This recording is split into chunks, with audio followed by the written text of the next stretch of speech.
मुंबईतल्या प्रदूषणाच्या पातळीमध्ये मागच्या 2 दिवसांमध्ये वाढ झाल्याची माहिती हवामान खात्याच्या वतीने देण्यात आलेली आहे।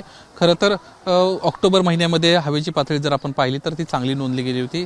ऑक्टोबर महिन्यामध्ये देखील पाऊस पडत होता, त्यामुळे अनेक ठिकाणची जी पातळी आहे प्रदूषणाची ती कमी होती आणि हवा चांगली नोंदवली गेली होती। आता मात्र शुक्रवारी आणि शनिवारी मुंबईतल्या प्रदूषणाच्या पातळीमध्ये वाढ झाली असल्याची माहिती आता समोर आली आहे। मुंबईतील हवेचा निर्देशांक शनिवारचा जर आपण पाहिला तर तो मध्यम श्रेणीत नोंदला गेला आहे। अनेक भागातील हवा मध्यम श्रेणीत नोंदली गेली आहे। हवामान खात्याच्या माहितीनुसार शनिवारी मुंबईच्या हवेचा निर्देशांक 106 वर पोहोचला होता। दरम्यान गेल्या काही दिवसात मुंबईतील हवेच्या गुणवत्तेत सुधारणा झाली होती। अनेक भागात चांगली ते समाधानकारक हवेची स्थिती होती। पावसामुळे ही परिस्थिती निर्माण झाली होती, मात्र आता पुन्हा एकदा याच्यामध्ये आता कुठेतरी प्रदूषणामध्ये वाढ झाल्याचं दिसतंय। हवामान खात्याच्या माहितीनुसार शनिवारी वांद्रे कुर्ला संकुलीतील हवेचा निर्देशांक जो आहे तो जवळपास 192 होता।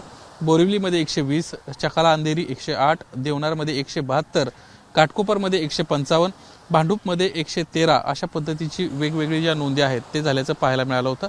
आणि त्यामुळेच मागच्या काही दिवसांमध्ये एकीकडे उकाडा, दुसरीकडे हवेची पातळी देखील ढासळली, त्यामुळे आता मुंबईकरांच्या समस्यांमध्ये कुठेतरी आपल्याला वाढ झाल्याचं दिसतंय। मुंबईकरांना काळजी घ्यावी अशा पद्धतीचं आवाहन या निमित्तानं करण्यात येत आहे। कॅमेरामन हेमंत कदमसह निलेश बुदावले, एबीपी माझा, मुंबई। एबीपी माझा, उघडा डोळे बघा नीट।